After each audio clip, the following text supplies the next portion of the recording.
Halo, Assalamualaikum warahmatullahi wabarakatuh. Sobat Mentas ke 31. Apa kabar semua? Selamat malam Jumat. Semoga dalam kondisi tentram. Amin ya rabbal alamin. Oke, kita ketemu dengan salah satu anggota komunitas HR Academy, namanya Edvian Harjanto. Tapi sebelum itu, seperti biasa, kita lihat ada pertanyaan ya. Eka Agni, selamat malam, apa kabar? Alhamdulillahirabbil alamin. Baik-baik. Oke. Fadlan Ali Roshidin Sudiwarjo hadir. Siap. Coba kita lihat lagi yang lainnya.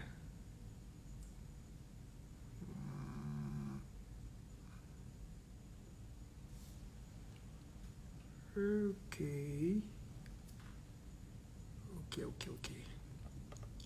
Yuk kita bacain. Dari Ilmi Bagja di Jakarta, apa minta motivasi untuk semangat belajar untuk dapat standong karena biar lulus langsung jadi PNS idaman mertua.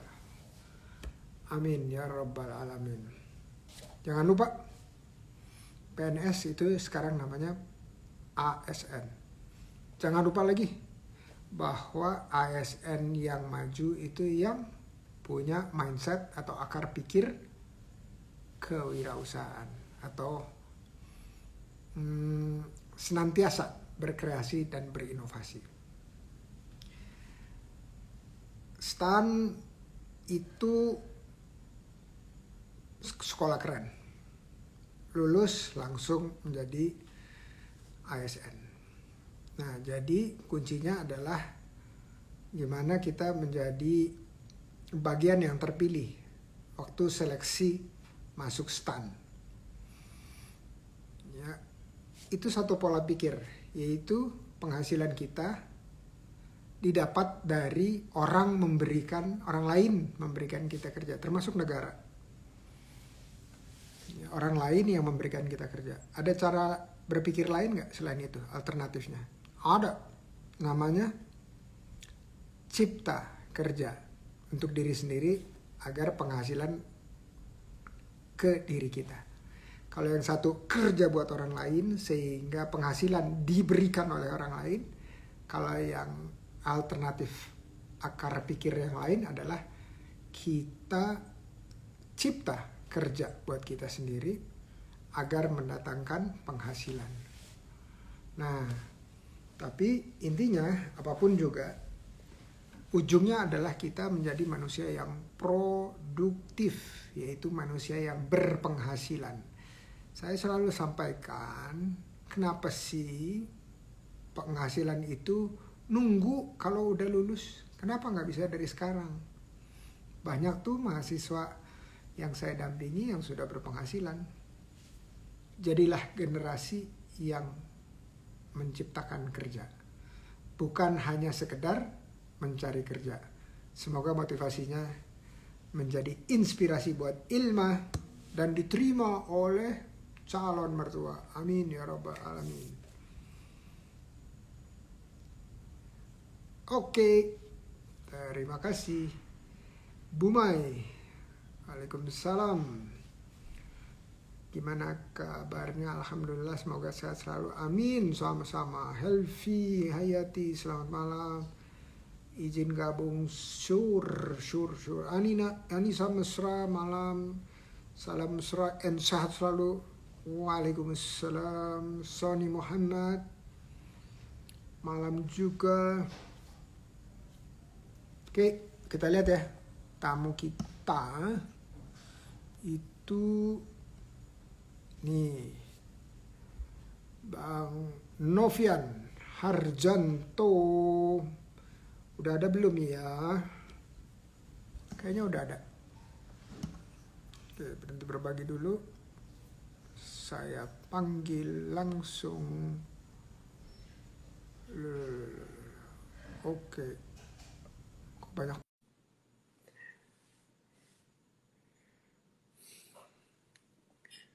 Oke.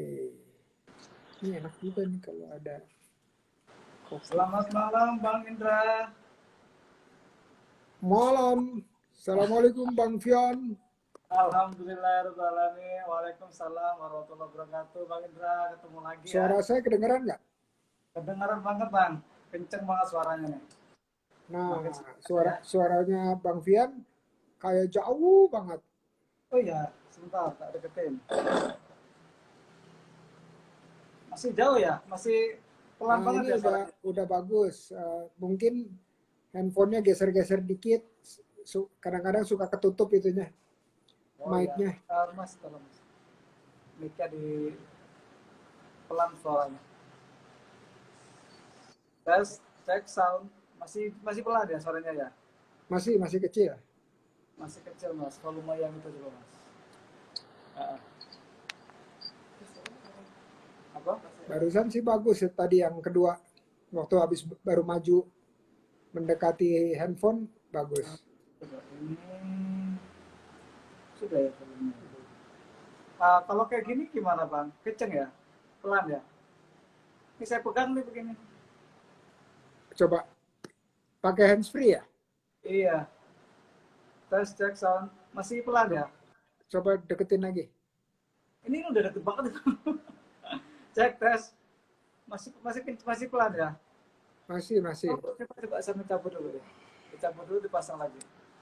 Atau dicabut aja nggak pakai. Coba ngomong. Iya. Gimana Kalau Bang? pas Masih jauh dicabut, masih ngomong pelan. coba. Tes cek sound tes. Ini udah dicopot. Sudah dilepas. Coba pasang lagi Mas. Kok sama aja ya? Nggak ada bedanya. Udah. Ini masih pelan ya? Masih sama kayak tadi. Tapi nggak apa-apa lah. Pelan banget ya Bang ya? Atau ngomongnya keras. Halo, 1, 2, 3. Selamat malam semuanya. Tes 1, 2, 3, cek. Masih pelan. Iya, Kenceng jadi di harus ini keras. tuh. Ada yang bilang kenceng tuh. Kenceng ya? Iya, kayaknya ada yang bilang Serius? kenceng. Bang. Coba. Iya, Lihat dulu. coba yang enggak pelan banget, biasa-biasa aja tuh. Bener tuh, katanya pelan katanya. Apa namanya? Biasa aja tuh katanya Bang. Oh iya. Menggema mungkin maksud saya.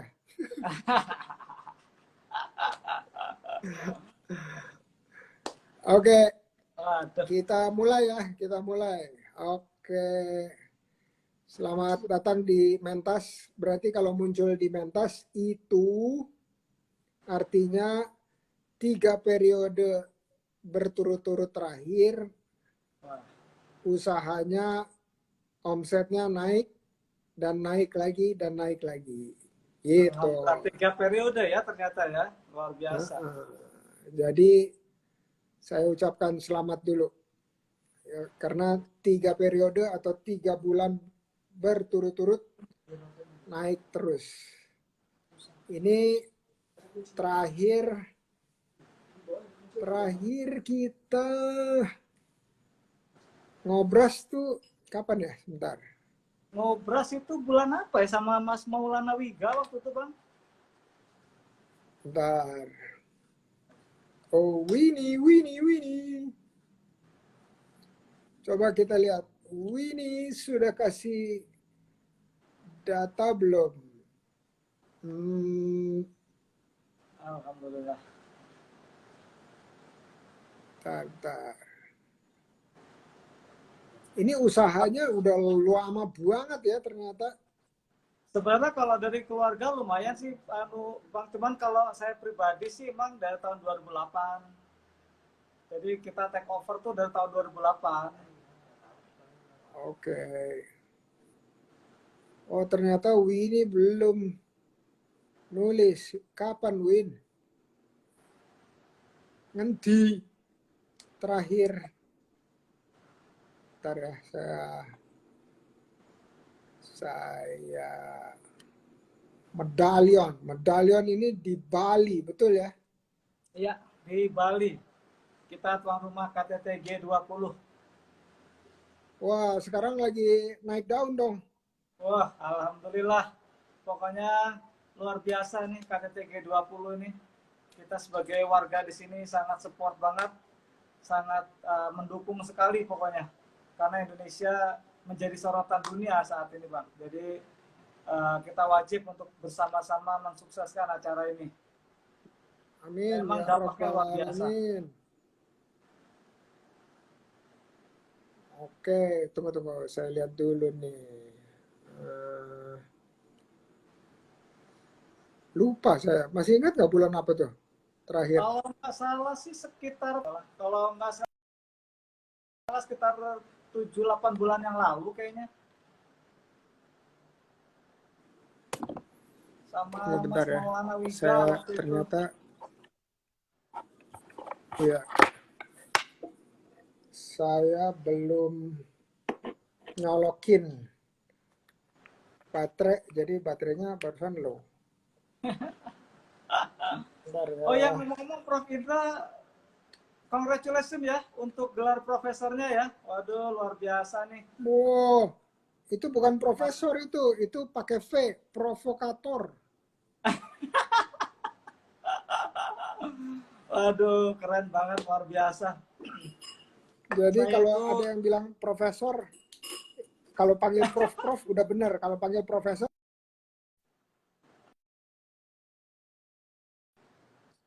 oke, sorry. luar Jadi biasa. panggilnya prof pakai V, provokator. Oh, Masya jadi Allah. memang saya itu aja untuk menyiapkan waktu buat kuliah itu berat banget sekarang itu. Ya dengan aktivitas kerjaan dan lain sebagainya. Susah membagi waktu, Bang. Jadi pengennya sih terus kuliah gitu loh. Cuman aktivitas di kerjaan yang susah ditinggal. Oh, nanti. Kalau kalau lapis keduanya udah kenceng. Nah, planningnya begitu insya Allah. Iya dong, Karena saat ini kan harusnya nih masih, lapis keduanya udah mantep nih. Lapis karena kan baru kedua, sembuh dari pandemik ini loh. Jadi kayak mulai lagi ceritanya. Di bawah nol bahkan istilahnya. betul. Tapi ini saya lihat omsetnya ya lumayan lah, bisa punya Alhamdulillah. satu tim lagi. Buat beli tanaman hias, Prof. Ini di belakangnya tanaman hias semua. Oh, buat bikin bisnis baru lagi. Insya Allah. Pengennya sih begitu. Cuman ya kita lihatlah pokoknya. Karena prospeknya luar biasa. Kalau di Bali perkembangannya cepat sekali. Jadi banyak prospek-prospek yang bisa kita garap sebenarnya. Oh gitu. Nih, tunggu bentar. 17 Agustus 2021. Waduh, 17 tahun lumayan lama ya ternyata ya. Udah Wah, 1 tahun lebih. iya 1 tahun lebih ternyata ya. Tapi kayaknya Prof Indra gak beda jauh daripada yang kemarin ya. Lebih segeran sekarang kayaknya. Ini tergantung lampu. Sama, saya juga tergantung lampu. Kalau nggak pakai lampu kucel ya. Iya, kalau lampunya terang, oh langsung kinclong. Kerut-kerutnya nggak kelihatan kerut-kerutnya. Tapi ngomong-ngomong Oh, kemarin KTT G20 ke Bali nggak Prof? enggak, nanti insya Allah baru bulan depan. Waduh, itu kemarin G20 side effect-nya sih mungkin macet ya di mana-mana ya. Cuman sisi positifnya banyak, jadi kita ngelihat sisi positifnya aja lah. Kalau Oke, sisi ini sisi negatifnya macet di mana-mana. iya pastilah itu udah, saya ke daerah-daerah yang rame udah nggak mau lagi. Kalau di Bali enakan di sana di Lembongan aja lah atau di mana gitu. Iya, yang Ya, sepi gitu ya, yang nggak terlalu heeh. crowded gitu ya. Kalau Kuta sekarang lebih crowded lagi sekarang Pak, banyak banget nightclub, cafe, baru-baru semua loh. Itu investor dari luar semua. Oh, iyalah itu luar biasa tuh, luar biasa. Oke, Baik, kita ingetin teman-teman ya, ingetin teman-teman sedikit aja brief usahanya Mas Vian ini atau beli Vian ini opo ya. Habis itu terus baru kita langsung tanya jawab. ya. Baik, langsung aja Prof ya. Langsung lanjut. Ya, Bismillahirrahmanirrahim. Assalamualaikum warahmatullahi wabarakatuh. Salam sejahtera bagi kita semuanya. Om Swastiastu. Salam, salam sejahtera bagi kita semuanya. Salam kebajikan. Alhamdulillah, puji syukur kita aturkan pada Allah Subhanahu wa taala, Tuhan Yang Maha Esa, atas segala rahmat, hidayah, cinta kasih, kesempatan dan usia yang diberikan pada kita semuanya sehingga di hari ini, di hari yang luar biasa ini kita diberikan kesempatan bisa bertemu lagi bersama saya Bang Fian dan juga Bang Indra yang selalu awet muda di dalam acara yang sangat luar biasa. Program ini bertajuk Mentas. Apa itu kepanjangan dari Mentas, Prof? Mentas atau mentas itu mentoring tuntas. Kalau kata orang Bali, Mentoring tuntas tuh ya. Nanti ada pertanyaan tuh, mentas kepanjangannya apa? Jawabannya mentoring tuntas ya. Sahabat tinggal salam betul. kita aturkan Rasulullah Muhammad SAW, seorang Nabi akhir zaman yang bawa kita menuju indahnya dalam kehidupan nasional Islam. Terima kasih semuanya. Amin. Sebelumnya tak kenal maka ta'aruf ya, tak kenal maka tak sayang. Jadi kita perkenalan dulu ya. Nama saya Novian Haryanto, nama kerennya Vian Haryanto. Saya lahir di Banyuwangi tanggal 4 November tahun 83, jadi masih cukup muda ya. Oh, baru ulang tahun. Iya, baru ulang tahun Pak. Terima kasih. Saya aja lupa tanggal ulang tahun saya. Ya, jadi saat ini saya adalah owner dari PT Medallion Trading Co, sebuah usaha rintisan keluarga yang bergerak di bidang eksporter, wholesaler, manufacturer, Indonesian original handmade, glass beads jewelry, aksesoris, handicraft, dan juga home decoration. Selain di Medallion Trading Co, saya juga punya usaha di Medallion Property dan Developer, Medallion Beach Market, Medallion Home Decor, dan sub-unit lainnya. Kalau dijabarkan panjang banget. Cuman memang beberapa usaha itu banyak sekali yang terdampak pandemi COVID. Jadi dan saat ini memang kita tinggal terfokus ke keempat sub-unit utama saja. Selain Medallion Trading Co, juga Medallion Beach Market, Home Decor, sama Medallion Property dan Developer. Insya Allah mudah-mudahan ke depan dengan membaiknya perekonomian di Bali, kita akan coba hidupkan lagi subunit usaha yang lainnya. Amin. Saya itu lahir dari keluarga besar ya, Bang Indra ya. Jadi saya itu lahir dari 11 saudara yang hidup di bawah garis kemiskinan. Jadi bapak saya itu seorang pedagang sayur keliling, jadi beliau itu biasanya berangkat subuh ke pasar, naik sepeda gayung, habis subuh beliau dagangkan lagi ke kampung-kampung, naik sepeda sampai habis dagangannya. Ibu saya juga sama, beliau jualan makanan, jadi kalau dari rumah ke pasar itu jalan kaki. Dulu saya sering ikut sama ibu saya, bawa dagangan gini, Bang. Jadi dari rumah ke pasar tuh jaraknya kurang lebih sekitar 13 kilo. Pulang pergi beliau PP. Dan jualannya tuh ngemper di tokonya orang. Jadi kalau hujan tuh ya kehujanan, kalau panas ya kepanasan. Jadi hidup itu benar-benar rumah dulu itu kalau di Jawa itu rumah itu bawahnya batako, atasnya anyaman bambu apa ya namanya ya bedek. Kalau di Jawa namanya bedek. Jadi Gedek. kalau hujan itu ya udah iya kalau hujan tuh bocor semuanya. Dan saya masih ingat dulu waktu saya masih kecil itu setiap hari saya tuh di apa ya dibully, dihina oleh orang gitu ya. Jadi kadangkala ibu saya nangis gitu, kadangkala dia bilang ada yang bilang kamu tuh anaknya banyak sekolah aja dan segala macam lah gitu kan. Jadi hidup itu serba kekurangan banget Bang. Tidak ada istilahnya kita yang mengajarin soal cara usaha seperti apa, cara keuangan dan segala macam itu nggak ada sama sekali. Tapi justru dari hidup susah inilah mengajarkan kita untuk menjadi pribadi yang kuat, menjadi pribadi yang jujur, dan juga menjadi pribadi yang tangguh, hemat, dan memang saling berbagi bersama saudara.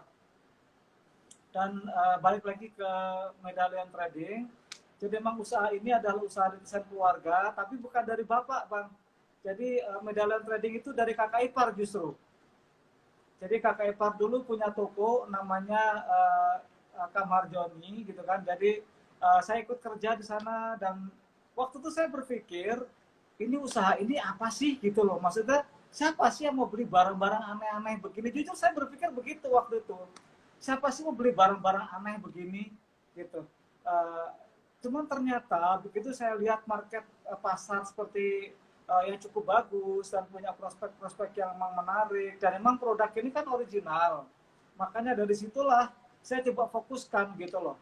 Karena kan memang kalau dulu kan sistemnya kan masih bisa dibilang masih agak kacau ya, gitu, dibilang produksi barang nggak jelas, pengaturan keuangannya juga nggak jelas. Nah ini kita coba dibikin lebih bagus, lebih well organized, dan juga lebih profesional gitu kan.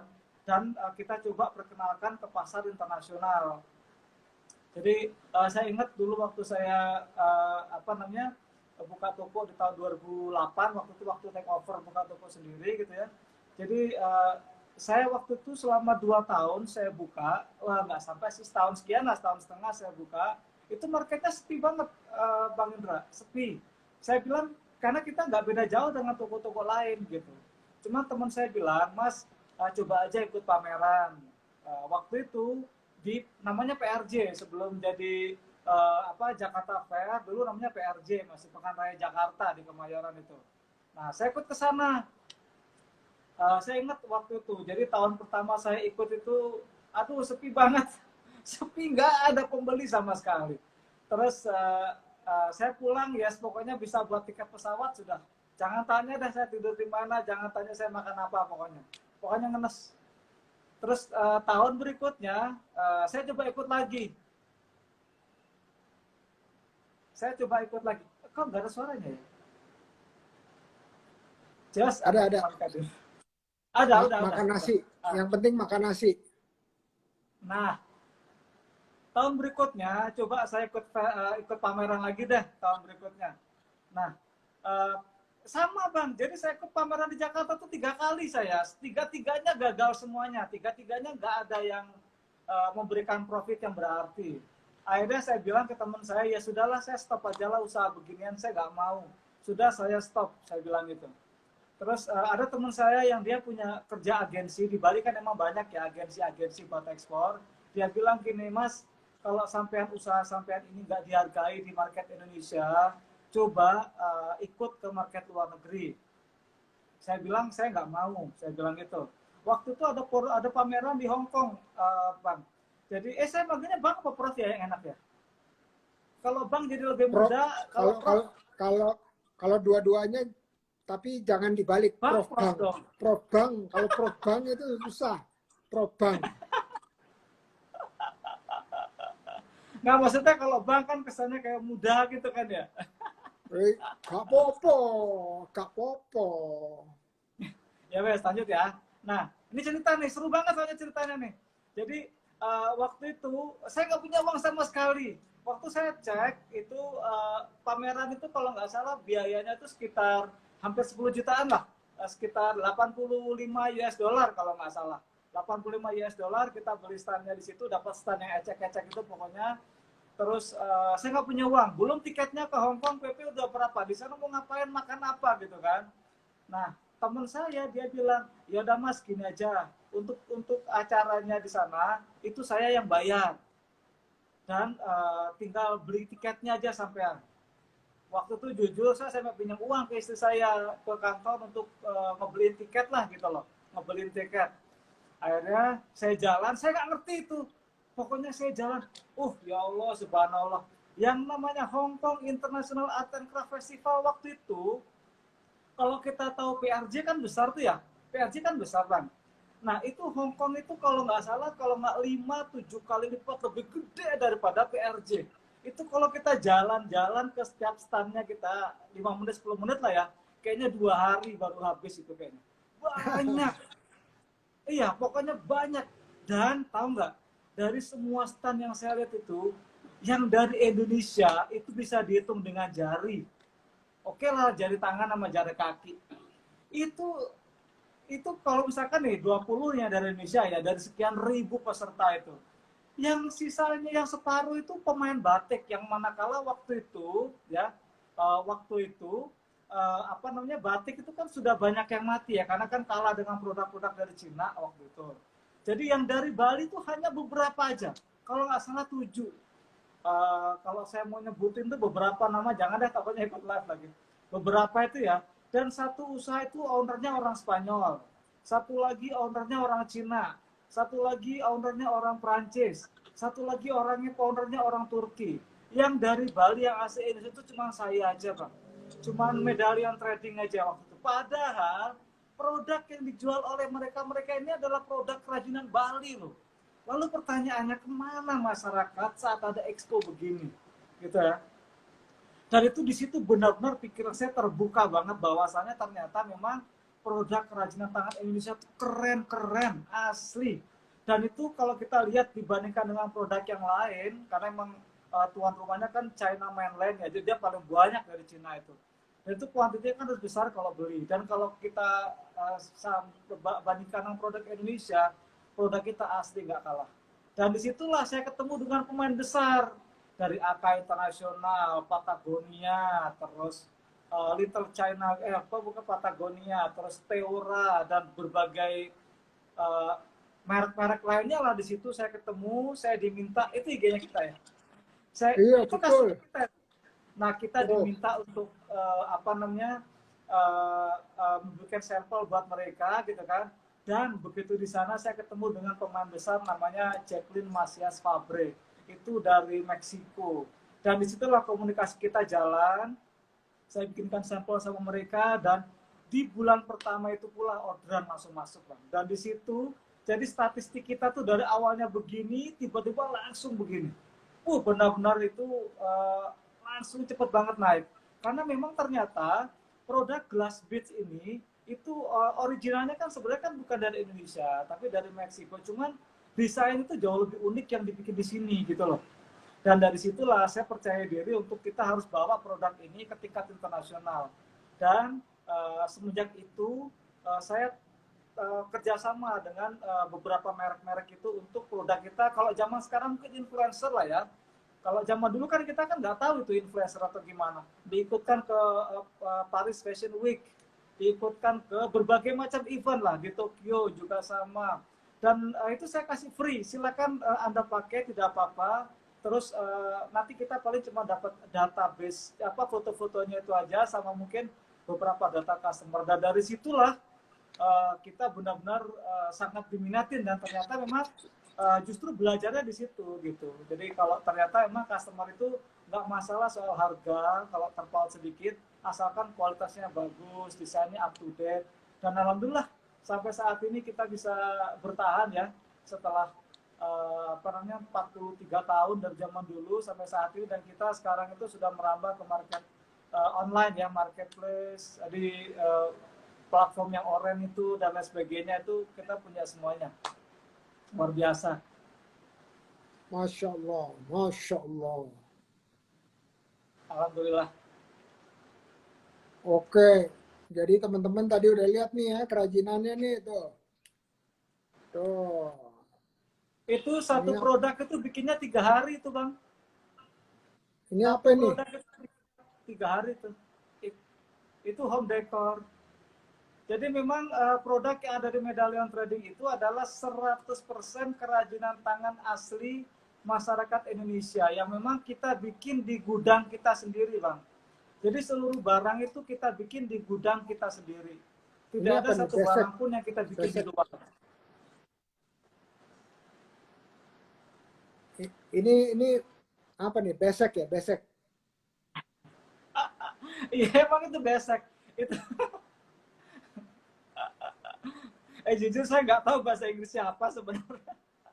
Cuman, Biesek, biesek. aduh, itu gini, itu inspirasinya dari suku Aztec ya, suku Aztec di Peru itu mereka punya kerajinan seperti itu dan kita coba untuk di combine dengan kerajinan tangan Indonesia. Dan beberapa teman-teman kan tanya soal gimana sih Kak Fian apa tembus pasar ekspor itu seperti apa, terus cara-caranya seperti apa. Jadi biar kita beberapa teman-teman soalnya kan di komunitas HRA kan kadang bertanya gitu loh apa Kak Fian saya punya produk kerajinan seperti ini bisa nggak masuk ekspor dan lain sebagainya gitu kan. Kalau mau kita bahas guys. Oke, sip. Nah, tadi udah panjang kali lebar kan? Ceritanya udah panjang kali lebar. Beli, beli. Nah, sekarang intinya mentas adalah, waktu itu kan tanya jawabnya sedikit. Kalau sekarang lebih lega deh, lebih lega. Ada yang mau ditanya nggak nih? Atau sorry, sebelum itu ya. Sebelum itu, saya mau nanya nih. Apa yang dilakukan berbeda sehingga 3 bulan terakhir berturut-turut naik omsetnya? Wah, ini pertanyaannya dalam banget ya ternyata ya. Jadi memang sebenarnya kalau di dalam kondisi yang normal itu sebenarnya bisa jadi mungkin akan jadi kan gini bang. Kalau produk ini kan dia customer itu kan kalau di Eropa itu kan beda dengan kita. Kalau di sini kan musim kan ada musim hujan sama musim panas. Kalau di sana kan ada spring summer sama fall winter. Jadi saat ini kan lagi musim fall winter nih. Nah, customer bisnis biasanya saat musim fall winter tuh datang ke tempat kita untuk pesan barang. Jadi mereka tuh order barang di musim fall winter, nanti barang itu selesai produksi sekitar bulan Januari, Februari, lalu dikirim lewat kontainer, nyampe di sana pas menjelang spring summer nantinya. Jadi sekitar bulan Maret, April barang sudah nyampe. Nah, biasanya pada saat kondisi seperti ini justru di income kita up gitu loh, karena yang pertama biasanya menjelang akhir tahun kalau di Bali itu kan rame tuh. Jadi event Christmas, New Year, dan Thanksgiving dan lain sebagainya itu biasa di Bali rame. Ditambah juga customer itu kan sudah masuk PO gitu. Tapi memang sebenarnya sebelum pandemi itu kita biasanya alhamdulillah bisa jauh lebih daripada itu bang justru. Pandemi ini kan kita start kemarin kan dari bulan April ya market retail mulai naik. April di bawah itu, terus Mei naik, Juni naik terus seperti itu. Mudah-mudahan Desember bisa naik lagi. Amin, insya Allah. Amin ya rabbal alamin. Oke, jadi ini karena dasarnya yang lebih rendah sehingga ini sekarang sedang rebound balik ya, atau ada sesuatu trik tertentu. Ada pastinya. Ada Boleh pastinya. Jadi boleh di share nggak? Jadi itu terkait ke ini ya ke strategi tembus pasar ekspor sebenarnya, yaitu salah satu poinnya itu adalah ngikutin tren yang lagi up dan juga membuat desain-desain baru. Karena kan customer itu kan kalau datang itu mereka selalu menanyakan pertanyaannya itu satu kalau untuk dunia fashion itu kan mana model barunya kan begitu. Nah semakin kita membuat variasi-variasi desain baru yang tidak lepas dari jalur ya itu saya pikir biasanya permintaan juga semakin tinggi biasanya. Kalau kita jualan produk dengan produk yang sama tahun demi tahun, saya pikir pasti bakal menurun omsetnya. Tapi kalau kita jualan produk dengan variasi yang terus berkembang, biasanya lebih up. Dan sekarang kan kita mengembangkan home decoration, Pak. Home decoration itu permintaannya, jadi survei saya pribadi ya, itu permintaan pasar dunia atas produk kerajinan tangan Indonesia khususnya glass beads seperti ini itu secapek apapun kita bikin itu kita ngisi nggak lebih dari 15% saja permintaan pasar dunia bang. Jadi luas banget marketnya. Padahal kita saat ini tuh memiliki 1015 pengrajin ya yang tersebar di 13 titik gudang produksi bang. Jadi gudang produksi kita itu ada di, kita sebutin daerahnya ya, di Situbondo, Bondowoso itu di Jawa Timur, Situbondo, Bondowoso, Penarukan, Jember, Banyuwangi, Tuban, Jogja, terus Lombok, sama kalau di Bali di Singaraja. Jadi kita 13 titik produksi itu semuanya tidak ada yang berhenti produksinya. Jadi itu masih jauh dari kata cukup untuk mengisi pasar internasional. Jadi peluangnya luas sekali. Makanya kalau kita nggak memaksimalkan potensi kerajinan tangan Indonesia, saya pikir sebuah kesalahan gitu. Karena produk kita itu sangat diminati di pasar internasional. Berarti kalau sekarang baru 15%, itu kontribusi medalion itu Bang Fian berapa itu? Ya sekitar 15% itu aja. Jadi Jadi ya mungkin yang lainnya, berarti mungkin yang lainnya mungkin ada juga yang 10% dan segala macam gitu ya. Cuman yang pasti untuk produksi kerajinan tangan manik-manik itu di Jawa Timur kita kurang lebih sekitar 70% tuh larinya ke kita semuanya. Paling sisanya lari ke tempat oleh-oleh ataupun ke pasar-pasar, ke toko-toko eceran-eceran biasanya. Tapi kalau untuk apa namanya, untuk market ekspor kayaknya emang yang paling besar kayaknya sih medalion trading kayaknya, karena saya lihat perputaran di kargo dan segala macam itu memang medalion semuanya gitu. Alhamdulillah. Karena emang sulit ya bisnis ini tuh, kerajinan tangan manik-manik tuh sulit bang. Jadi nggak seperti saat kita misalkan barang habis kita tinggal beli di warung gitu, nggak. Ini kan menyangkut masalah kerajinan tangan ya, dan memang karena gini sih, misalkan satu besek ya tadi ya, satu besek tadi tuh Prof Indra bilang, itu satu besek yang set 3 itu proses produksinya itu antara 9 sampai 12 hari untuk membuat satu setnya saja, dan kadang hanya perlu waktu 1 jam untuk menjual barang itu. Jadi selalu kita kehabisan barang, kekurangan barang itu selalu pokoknya. oke, oke. Makanya Kalau baru 15% berarti secara teori kalau dipenuhi semua penghasilannya medalion 6 kali lipat dari sekarang ya.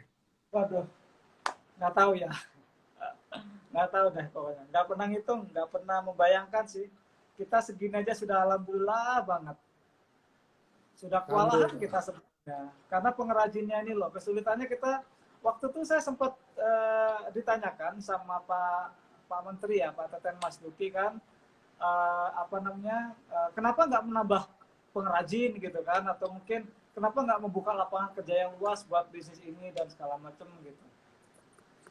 Jadi apa namanya, kalau kerajinan ini itu kan, kalau kalau pengrajin baru tuh nggak bisa langsung bikin bagus, itu nggak bisa bang, nggak bisa. Jadi setidaknya mereka itu belajar bikin itu minimal 5 sampai 10 tahun, atau kadang sampai 2 generasi selanjutnya gitu loh, baru bisa membuat produk sebagus itu.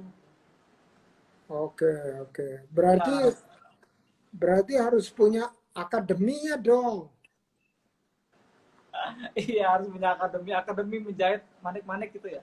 Iya, kenapa enggak? Menarik tuh, menarik. Saya Hmm? sambil ngopi ya, Iya dong, ini juga nih tuh. dari Bali. Ini nggak tahu dari mana. Gagal fokus sama gelasnya yang warnanya, warna apa tuh ya? Warna warna apa tuh? Peach ya, warna Oh, peach ya. iya, ini juga keramik buatan lokal ini. Ngopi bisnis. Iya. Coba kita lihat ya. Dari tadi Itu ada banyak yang yang tanya tuh kayaknya tuh.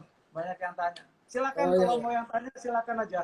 Karena ini kan acara mentas nih, jadi lebih lebih deep aja. Silakan aja. Insya Allah saya bisa bantu. Oke, ini Aryan Dimo, Chief Indra kapan sama Bang Ari? Wah, atur atur. Bilang Bang Ari suruh atur. Randang Cikani. Assalamualaikum Randang Cikani dari Padang hadir. Woi, waalaikumsalam. Prianto, Pak, kalau spray dan gorden homemade dari Padang apakah bisa go internasional? Tuh pertanyaannya buat buat Bang Fian tuh. Ngopi Ini bisnis. Aryan, Prianto, Prianto. Ini Ariandi Moh ini teman saya nih Bang. Mas Andi, salam dari Bali ya. Sukses selalu ya. Salam dari Bali. Teman saya nih, teman masa kecil nih. Dia tahu betul nih saya dulunya gimana.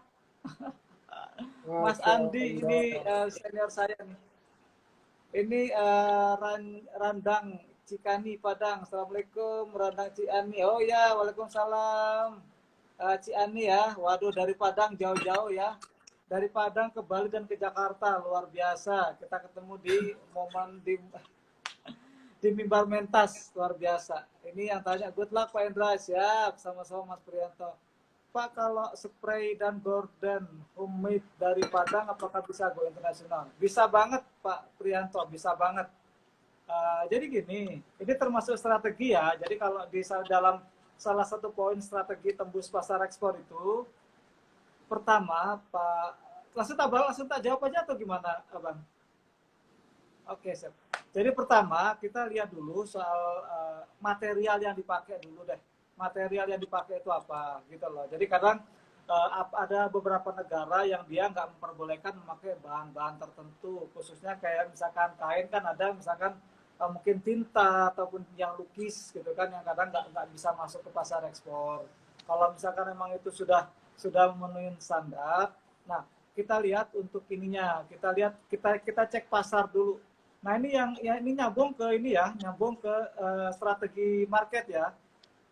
Karena kan gini, banyak teman-teman tuh tanya, Kak Fian gimana sih caranya jualan ekspor tuh kayak gimana sih gitu kan. Sebenarnya produk spray dan gorden ini juga bisa dipromosikan ke ekspor loh, gampang banget. Jadi gini, saat kita punya aplikasi Instagram, saya pikir hampir semua dari kita sudah punya Instagram lah ya kayaknya ya.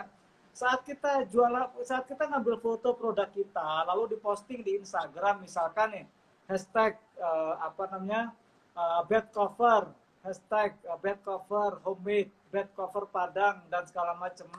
Tahukah Anda saat Anda ngeposting produk itu ya, orang dari seluruh dunia, misalkan orang dari Rusia nih, Bang Prianto, misalkan orang dari Rusia lagi cari hashtag apa namanya homemade apa namanya bed cover dari Padang dan segala macam, mereka langsung terkoneksi ke produk Anda kan gitu.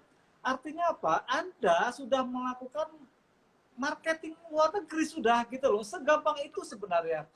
Media seperti Instagram, Facebook, Twitter dan lain sebagainya itu sudah platformnya sudah internasional. Artinya kalau misalnya kita ngomongin soal promosi produk luar negeri segampang itu sebenarnya. Jadi tidak perlu trik-trik dan kuliah-kuliah akademi dan lain sebagainya ya. Simple banget. Nah, kalau misalkan nih Anda menanyakan apakah spray bisa masuk ekspor, pasti bisa.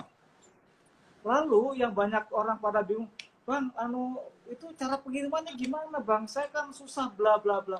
Sebentar. Kalau zaman dulu mungkin susah. Zaman saya dulu harus punya legalitas, bla bla bla. Nah, kalau sekarang itu sampean barangnya Anda kasih alamat, misalkan untuk Mister Prof. Indra Uno, alamatnya di New York, bla bla bla. Dikirim lewat pos, kantor pos, ya pakai pos luar negeri atau mungkin EMS. Itu barang sudah nyampe ke luar negeri, itu kita sudah pengiriman ke luar negeri loh. Segampang itu sebenarnya. Kalau zaman dulu kan kita perlu, kalau saya misalnya kita perlu nyiapkan packing list, box list, dan segala macam legalitas. Nah, kalau kita dalam skala yang nggak terlalu besar, segampang itu. Tinggal bawa ke kantor pos, selesai wes dikirim. Gitu. Jadi kalau misalkan Pak Prianto tanya produk, ya pasti bisa masuk. Nah, nanti kan di sana kan customer yang akan menilai apakah produk kita memang bagus untuk market internasional, apakah produk kita memang ternyata bermasalah di tintanya, mungkin pasti, mohon maaf ya, misalkan pas dicuci atau luntur atau gimana gitu kan, di situ. Ngopi bisnis, ya. Kopi Bali itu mantap, apalagi parfumnya Pak. Ada yang nggak tahu nggak saya pakai parfum apa? Parfum ini sudah saya pakai semenjak dulu. Apa tuh? Nah, gitu ya maksudnya. Apa tuh? Jadi saya tuh penggemarnya parfum Incanto dari Salvatore Ferragamo. Snack bisa ikut pasar ekspor ya? Nah, ini pertanyaannya keren banget nih dari Bumai Surabaya nih, Bang Indra. Nah, snack bisa ke pasar. Saran saya nih, Bumai Surabaya, namanya Bumai ya. Itu kalau bisa kalau untuk makanan jangan ikut market ekspor dah. Kalau bisa. Karena nanti itu ribet. Pertama, produk Anda itu untuk makanan itu di luar negeri juga banyak ya, persaingannya sangat banyak sekali untuk makanan. Dan kadang lidah orang luar negeri dengan lidah orang Indonesia berbeda.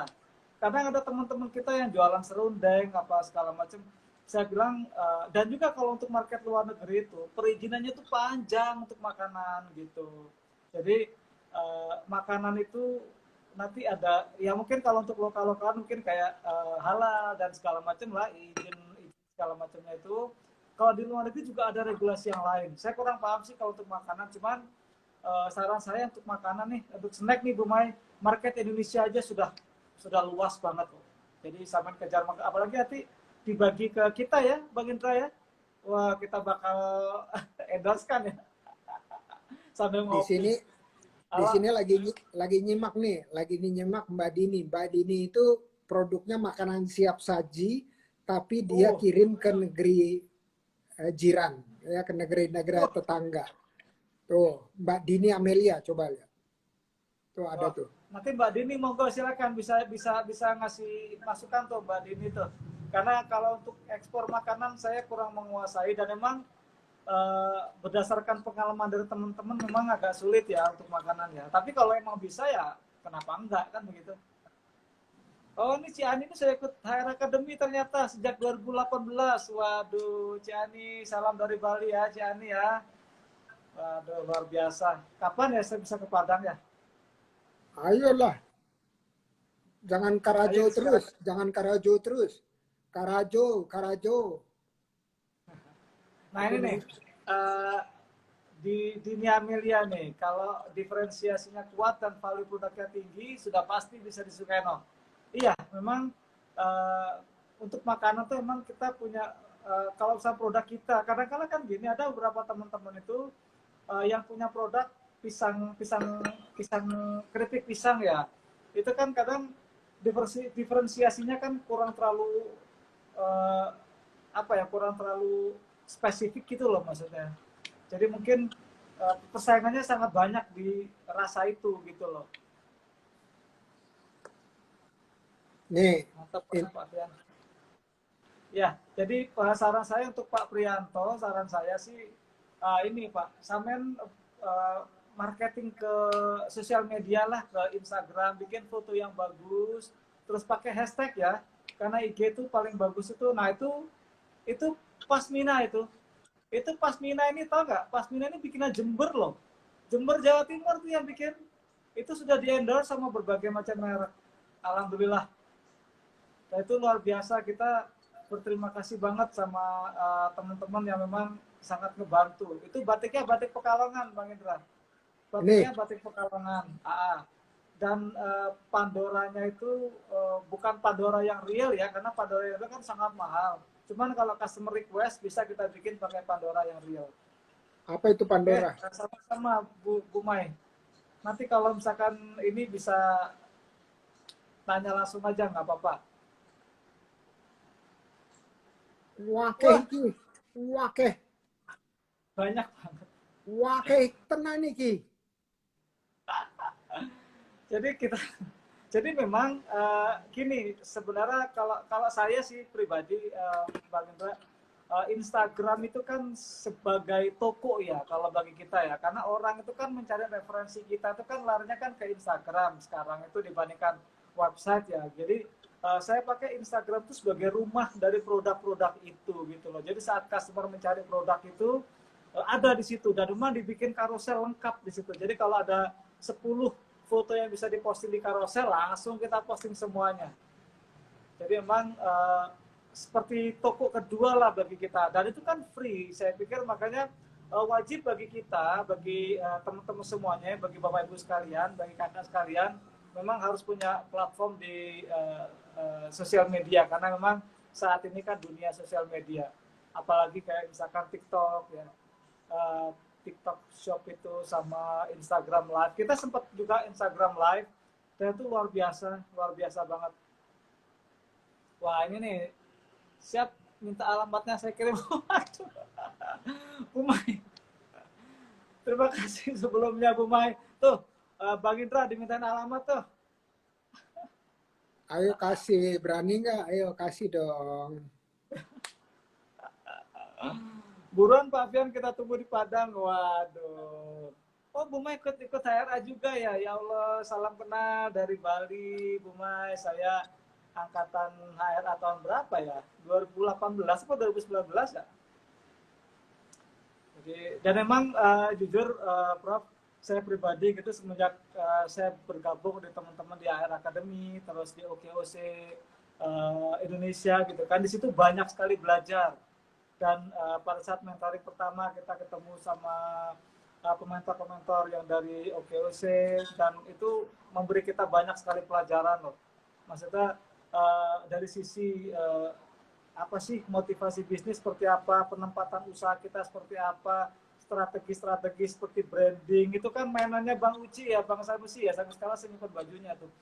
Branding, pentingnya menjaga branding, terus pentingnya apa mengetahui posisi usaha kita di mana gitu loh. Dan itu sangat bermanfaat banget. Jadi memang saya akuin HR Academy, terus OKOC, dan itu memberikan kontribusi yang luar biasa untuk membentuk orang-orang seperti kita, yang mana seperti saya misalkan, di belakang saya itu ada 1015 orang pengrajin yang menggantungkan hidupnya di medallion trading istilahnya. Dan memang kalau kita apa namanya, kalau kita tidak selalu mengimprovisasi diri kita, saya pikir itulah membuka lapangan kerja buat banyak orang. Jadi kalau bahasa Jawa itu istilahnya saling tolong menolong, saling, kalau kereta api itu saling renteng-renteng gitu loh Bang.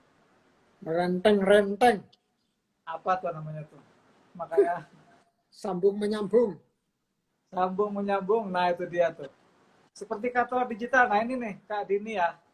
Jadi selain ini, selain Instagram ya, saran saya nih buat kakak sekalian, buat semuanya dari kita, WhatsApp bisnis, samain coba deh. Waktu itu ada materi dari Pak siapa ya, saya lupa, itu WhatsApp bisnis. Dan itu benar-benar lebih efektif lagi daripada Instagram, Bang Indra. Jadi apa namanya, kita benar-benar kita bikin katalog di situ, jadi customer bisa langsung pesan di situ. Di WA bisnis itu yang membuat saya pikir untuk medallion trading itu hal yang sangat penting banget ya saat ini ya. Dibandingkan display toko yang asli, sekarang display di WA bisnis jauh lebih maksimal sekarang. Jadi salam kenal dari Ketumbar Kitchen by Mama Nina, Mami Nina ya. Mami Nina, selamat malam, salam dari Bali, salam dari Medallion Trading Co, dan Prof Indra yang selalu awet muda ini ya, panutan saya. Luar biasa. Nah ini, lanjut ya, mungkin ya. Mungkin ada teman-teman yang mau ini nih. Jadi hal yang tidak kalah penting nih, Bang Indra.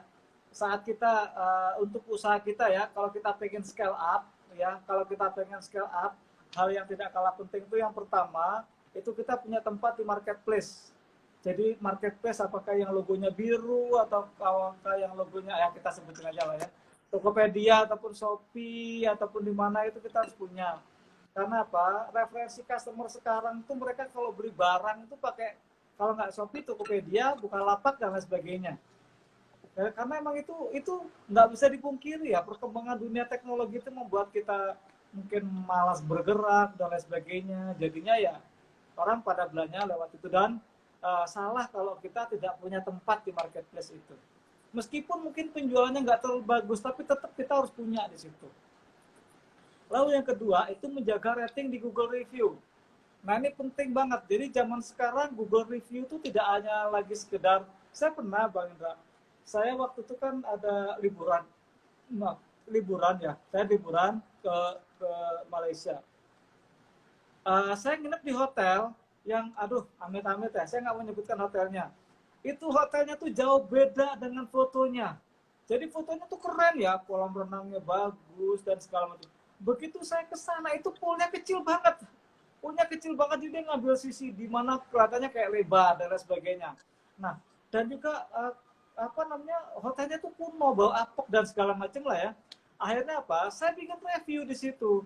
Jangan datang ke tempat ini karena ini foto aslinya seperti ini, di luar ekspektasi dari foto yang mereka tampilkan. Saya katakan dengan jujur di situ. Jadi kita memberitahu orang jangan sampai terjebak seperti kita, karena selain harganya mahal, menunya juga basi makanannya, terus fasilitasnya juga nggak bagus. Pun juga sama saat kita datang ke tempat yang bagus, kita juga ngasih review yang bagus. Makanya penting bagi kita menjaga review di Google Review, karena orang sekarang tuh mencari tuh lewat yang Google kayaknya sekarang. Jadi penting ya bagi kita untuk menjaga rating di sana. Lalu ini SOP untuk karyawan. Nah jangan sampai saat kita nggak ada, tokonya amburadul, gimana caranya Kak naikin rating? Oh nanti ya. Nah misalkan nih saat kita tinggal pergi terus tokonya amburadul, customer-nya komplain. Saya pernah soalnya waktu itu kejadian. Makanya kita pakai SOP yang sederhana aja lah. SOP yang sederhana gimana saat kita nggak ada ataupun saat kita ada, kondisi toko tempat usaha kita tuh dibikin sestandar mungkin, gitu ya, sestandar mungkin dengan kerapihannya, dengan karyawan yang rapi dan segala macamnya. Yang terakhir itu produknya original. Nah, banyak yang bertanya nih, produk original tuh kayak apa Kak Brian? Produk original tuh bla bla bla gitu kan. Nah, produk original tuh maksudnya gini. Jadi memang kalau kata Prof. Renald Kasali, Prof. Indra, itu di era 4.0 ya, 4.0, di era 4.0, itu memang bakal memutus mata rantai pihak ketiga. Ini kita harus pahami nih, pihak ketiga itu siapa sih? Ini contohnya gini. Jadi misalkan kalau zaman dulu ya, saya punya kebun rambutan, gitu kan. Nah, ada pembeli di sana, misalkan Prof. Indra mau beli. Nah, biasanya kan Prof. Indra kan nggak langsung beli ke saya, karena kan kalau saya kan orang jualnya kan harus banyak kan begitu. Akhirnya Prof. Indra belinya kan lewat makelar ya, lewat orang pihak ketiga. Nah, pihak ketiga inilah yang mengatur harga. Jadi dia bilang ke saya, aduh, masih Zub, baterai. Nah, pihak ketiga inilah yang maaf. Nah, pihak ketiga inilah yang seringkali menentukan harga. Jadi misalkan nggak apa. Jadi misalkan nih, Mas Pian ini harganya lagi turun nih sekarang, lagi sepi permintaan. Akhirnya dia beli murah ke saya. Sementara dia jual ke pasar, ke pembeli, ke Prof. Indra dengan harga mahal. Pak Indra ini loh, rambutan harganya lagi mahal, lagi susah musim hujan. Jadi harga itu ditentukan oleh pihak ketiga, kan begitu. Nah, era 4.0 kata Mas Trianto itu, era 4.0 itu era di mana pihak ketiga ini diputus gitu loh. Jadi pembeli sekarang tuh bisa langsung ketemu dengan pihak pertama. Seperti saya, misalkan saya memproduksi barang langsung. Nah, pembeli kita yang dari Italia, yang dari Prancis, yang dari Spanyol, dan lain sebagainya, itu mereka bisa langsung datang ke kita. Memang kita itu dibenci sama pihak ketiga, artinya customer-customer yang reselling itu, tapi ya era teknologi membuat produk-produk kita tuh gampang terekspos jadinya. Jadi nggak kayak seperti dulu yang dimana semua itu tergantung dari apa kata pihak ketiga. Dan sekarang kita bisa menentukan sendiri. Makanya produk kita usahakan original, khususnya untuk kerajinan tangan ya. Maksudnya original itu kita bikin sendiri produk itu. Kita mengkonsep sendiri dan kita bikin foto dan video di sana sebagai bukti kalau ini loh original handmade kita. Seperti itu ceritanya. Jadi itu hal-hal yang tak kalah penting, poinnya itu ya ada 4 itu. Jadi silakan nih bagi teman-teman yang memang mau masuk ke dunia handicraft kayak Pak Prianto tadi, memang produknya itu sampean original kalau bisa. Dan kalau misalkan memang tidak bisa original, misalkan pas lagi pengrajin bikin, sampean bikin video deh, atau pas ada sampean di situ. Jadi minimal pembeli itu melihat Anda di sana. Jadi triknya biasanya seperti itu. Ini tadi ada yang tanya nih Prof. Ketumbar Kinken Mami Nina ya. Gimana caranya Kak naikin rating? Ayo Prof Indra gimana tuh? Naikin rating gimana? Ayo gimana naikin rating? Gini. Jadi Mami Nina, kalau kita di Medallion itu memang saya minta customer, jadi kalau sampean ke toko saya, itu saya pasang pelang gede. Kalau pengen dapat giveaway, kita nyiapkan kurang lebih sekitar 200 240 giveaway ya.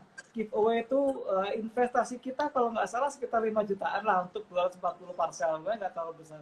Nah, itu kita kalau misalkan customer bikin review di Google Review saat itu dan bintang 5 dan langsung diposting, dia dapat giveaway langsung dari kita. Jadi kadang customer itu tidak semua customer itu memberikan review itu secara tulus sebenarnya ya. Jadi sedikit paksaan. Ini rahasia kita ya. Jadi saya tulis itu. Aduh, ya gak enak saya. Nah kita tulis di situ. Jadi silakan kalau mau bikin review nih kita langsung kasih giveaway buat Anda. Kalau dulu sama nge-follow di Instagram. Dan memang ternyata pemain-pemain besar juga sama melakukan seperti itu. Kemarin saya belanja makanan di bakery di sini yang baru buka itu. Kalau kita bikin story, kita dapat minuman, dapat free gratis. Dari kita nge-follow dan kita bikin story langsung dapat free minuman, kopi cappuccino lah.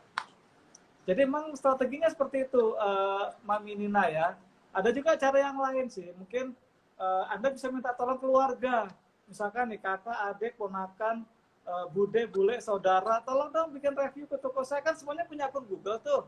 Kalau bikin review kan pakai akun Google. Ya udah suruh nulis aja bagus, keren, langsung bintang 5 deh. Gampang. Keren. Nah, ini kadang-kadang boleh juga nih, no. Ya benar, Mas Agus ya, Pak Agus ya. Salam dari Bali, Pak Agus.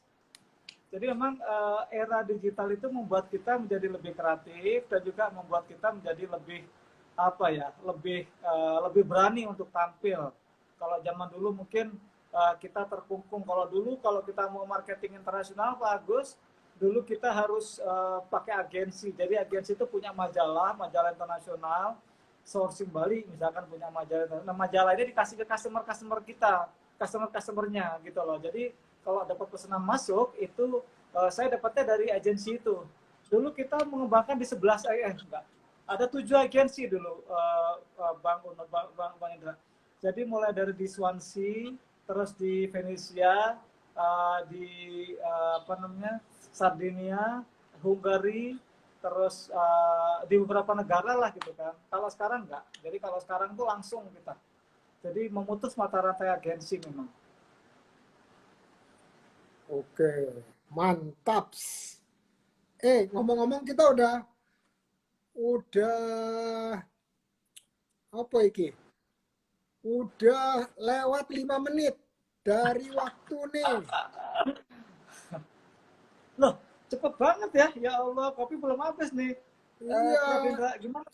Jadi katanya time flies when you're having fun. Oh ya, Time satu lagi nih. Apa? Satu lagi nih.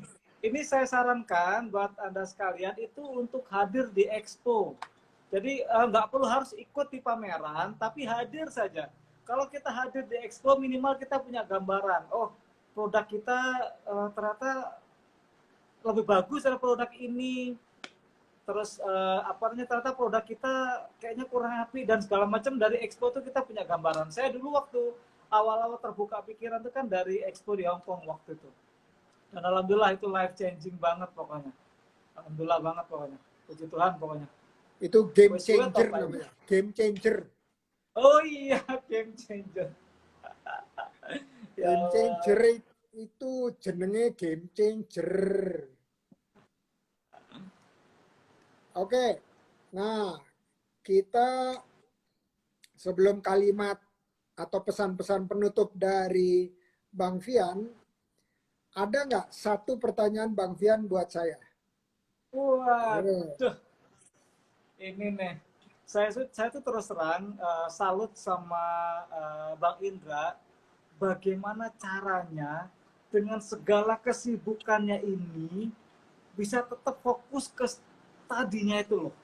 Jujur saya nggak mampu itu Bang, jujur saya sulit ya. Itu gimana caranya Prof. Indra, seseorang yang sudah ngurusin Min Uno Foundation dan OKUC Indonesia dan segala macam, bisa gitu loh mengejar ke gelar profesor, itu bukan hal yang gampang itu. Itu kayaknya pertanyaannya satu itu aja deh pokoknya Prof. Gimana caranya tuh? Trik-triknya kayak gimana? Wes itu aja wes. Oh, oke oke. Kalau kalau itu sederhana, sederhana, sederhana sekali jawabnya. Satu kalimat aja jawabnya. Apa tuh? It- itu diminta sama ibu. Kalau ibu yang udah minta, itu nggak ada cerita. Pokoknya ya, Waduh, berarti the pokoknya, power of Bunda ya. iya, the power of Bunda. Jadi kalau ibu sudah minta, apa juga dikejar. Gitu. Jadi itu aja. Jadi ada, kalau kita sebutnya kalau di dalam bisnis namanya supporting circle. Supporting circle. Ya, jadi lingkar terdalam yang memberi support kepada apa yang kita punya visi itu sangat efektif. Nah, bisa nggak kita bangun support itu? Bisa. Jawabannya karena kita memilih lingkar pertama kita itu siapa aja yang ada di dalamnya, ya selain orang tua ya, itu kita bisa pilih teman-teman terdekat, saudara, keluarga, kolega, partner yang tujuannya sama. Ya, jadi kita taruh di lingkar terdalam kita. Kalau kita di OKOC sebutnya komunitas ya, komunitas usaha. Jadi kita berteman sama para penjual minyak wangi. Wah, tadi kan udah pakai minyak wangi udah bertahun-tahun. Nah, itu ada yang senang minyak wanginya. Nah, jadi harus kelilingi dirinya dengan lebih banyak lagi penjual minyak wangi atau parfum. Gitu. Loh, kalau udah jadi penjual parfum gimana? Cari penjual parfum lainnya supaya kita bisa dapat lebih lebih influence dari penjual parfum tersebut atau lingkar pertama yang kita ingin jadikan yang mempengaruhi kita terus menerus gitu. Jadi panjang kok, tadi katanya cuma satu kalimat. Wes, Iya emang. mudah-mudahan Tuh, membantu, mudah-mudahan membantu. Oke Bang jadi Pian, pesan-pesan penutup buat teman-teman ini semuanya. ini Silakan. ada kalian kayaknya mau jadi profesor juga ya. Ya, mudah-mudahan insya Allah Kak Prianto ya. Waduh ngomongin tadi ya. Oke, the power of emak-emak. Bener dah, Kak Dini. The power of emak-emak emang luar biasa. Emang Bunda Mian emang luar biasa. Ini ada satu pantun nih buat Prof Indra nih ya. Ada dua pantun ya. Nanti ikutin dengan kata cakep ya. Oke, Nih, siap ya. Sarapan peceloknya tempe. cakep, Cakep. Belinya jauh di Kertosono. cakep, Cakep. Encang-encingnya babe. Cakep. Jangan cakep, lupa ikutin acara mentas bareng Bang Indra Uno. Eh, cakep, ini yang kedua nih ya. Yang kedua, jangan lupa beli baju, beli tas. cakep, Apa tuh? Berangkatnya pakai mobil kuno. cakep, Cakep. Ayo semua ramaikan acara mentas. cakep, Kenapa? Karena hostnya cakep, Bang Indra Uno. Mantap. cakep. Sekian dari saya. Wassalamualaikum warahmatullahi wabarakatuh. Terima kasih semua sudah hadir di acara ini. Luar biasa, Prof. Masya Indra. Senang Allah, banget saya. keren banget, cakep, cakep. Nanti kalau saya berikutnya di Bali, bilang sama Mbak Wah, Winnie, Mbak siap, Winnie, siap, Mbok siap. ya dikasih tahu, Mbok ya kalau lagi ada di Bali nanti mampir-mampir silaturahmi, ngopi-ngopi cantik, oke? Nah, ya makasih semuanya udah meremehkan. Nah, sukses buat Bang Indra terus acaranya luar biasa. Ini keren banget nih pokoknya. Salam dari Bali. Waalaikumsalam warahmatullahi wabarakatuh. Makasih Bang Pian. Yes, sekian. Assalamualaikum. Terima kasih. Oke guys, mantap deh. High energy orangnya terus hampir 1 jam. Ah itu namanya sales yang sekarang lagi keren banget di TikTok. Di TikTok itu sampai malam jam 2 pagi juga masih ada yang live online, sales online. Thank you Bang Fian, keren usahanya maju. Oke, ini ayo Din, kalau ada niat pasti ada jalan mau sekolah lagi. Ya, kalau urusan kerjaan kalau ditunggu sampai habis nggak ada habis-habisnya.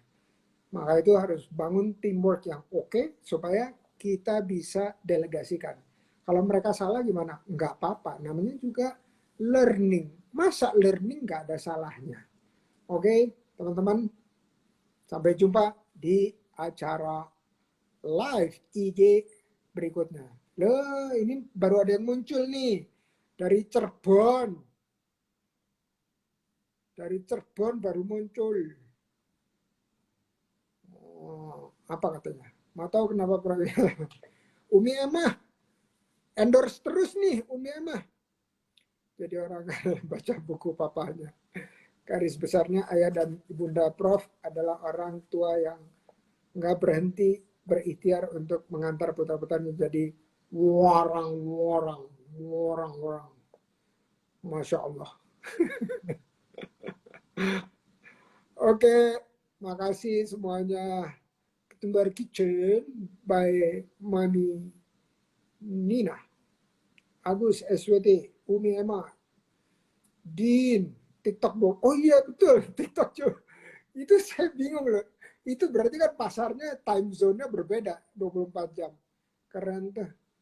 Sekalian kasih kasih Din, gimana kalau kita rekrut anak-anak yang bisa 2 jam straight ngomong?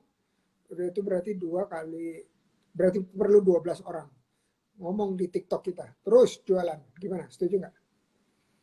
Oke teman-teman yang nggak bisa saya sebut satu persatu, Prianto 2765 dan lain-lain. Itu makasih udah aktif. Kita selesaikan sampai sekarang 20.59. Selamat istirahat. Malam Jumat nih. Artinya apa? Udah masuk hari Jumat. Kalau mau baca Al-Kahfi, mulai dari sekarang. Amin ya robbal alamin. Oh, Emma lagi di Bali. Umi Emma, kontak aja dengan Avian. Siapa tahu bisa silaturahmi, terus bisa tuker-tukeran antara Cirebon dan Bali. Kayaknya oke banget tuh. Ya, ketemu dengan medalion. Cakep. Bye semua. Assalamualaikum.